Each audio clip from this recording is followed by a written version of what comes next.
17 young soldiers stood in formation on the training ground, the scorching sun beating down on their backs.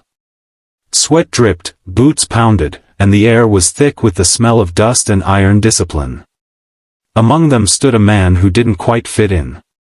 His name was Jack Miller. He wasn't like the others. Most of them were fresh out of high school, cocky and full of energy, while Jack was a single father in his late 30s, carrying years of hardship etched into the lines of his face. His shoulders slouched slightly, his uniform hung a little differently, and his eyes, tired yet unyielding, betrayed a weight none of the others had ever carried. The younger recruits noticed it right away. They mocked his slower pace during runs, his occasional stumble in drills, and the quiet way he carried himself. "Hey, Grandpa, you sure you're in the right place?" one laughed. "Don't break a hip out here," another sneered. The laughter spread like wildfire among the 17, feeding off each other's immaturity. Jack never answered back. He simply tightened his jaw, pushed through the pain, and kept moving. Deep down, he wasn't here to prove himself to boys.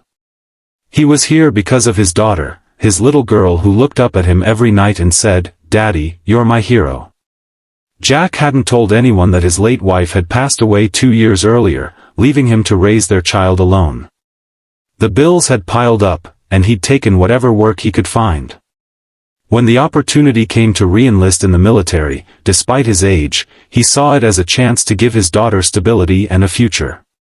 But here at boot camp, he was just the bold man, surrounded by laughter and doubt. Then came the day everything changed.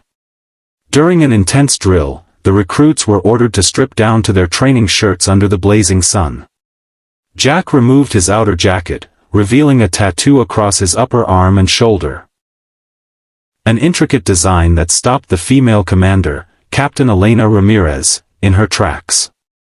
Her sharp eyes narrowed, not in suspicion, but recognition. The recruits noticed her staring.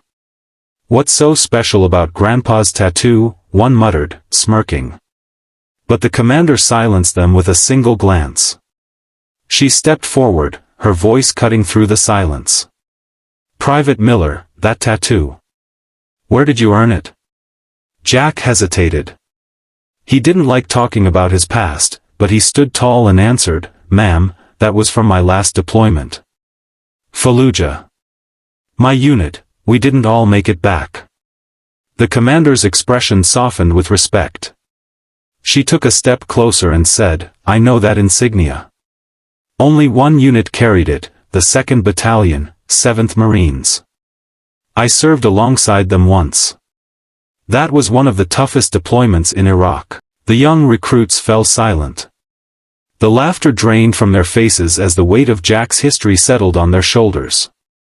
They suddenly realized that the man they'd been mocking wasn't just some tired old dad trying to relive glory days. He was a decorated combat veteran who had sacrificed more than they could imagine. But the commander wasn't finished. She turned to the squad and said, "You 17 should be ashamed. You mock a man who's walked through fire for this country while you haven't even tasted real battle. Respect is earned, yes, but when someone has bled for the flag you wear on your chest, you owe them more than mockery. You owe them gratitude." From that day forward, things shifted. The recruits no longer laughed at Jack. Instead, they began watching him closely, how he endured pain without complaint, how he moved with quiet discipline, how he never boasted about his past.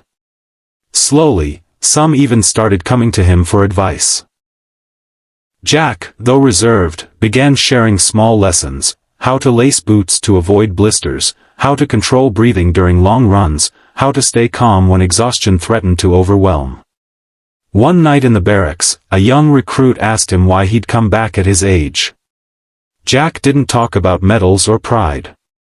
He simply pulled out a worn photo of his daughter. "She's why I'm here. She deserves a better life than I can give right now. And I'll endure anything for her future." The room fell silent, and for the first time, those 17 soldiers saw not just a man, but a father whose love was stronger than any hardship. Weeks passed, and training grew tougher. Some recruits faltered, ready to quit. But every time they looked at Jack pushing through with grit and silent determination, they found strength to keep going. Even the commander noticed the shift. The once mocking group was now united, rallying around the single dad veteran who had become the heart of their squad. The final test came during a grueling obstacle course meant to break even the strongest. Halfway through, one of the youngest recruits twisted his ankle and couldn't continue. The squad hesitated, unsure whether to leave him behind. Without a word, Jack hoisted the recruit onto his back and pushed forward, sweat pouring, muscles trembling, but refusing to stop. Step by step, he carried the weight of another soldier across the finish line. When they finally crossed, the commander saluted him, her eyes fierce with respect. "Private Miller, today you showed these men what it means to be a soldier. Not the strongest, not the fastest, but the one who never leaves a brother behind." The 17 who once laughed now surrounded him, clapping him on the back, their faces full of gratitude. In that moment, they no longer saw him as an old man, they saw him as a leader, a brother, and a living example of sacrifice.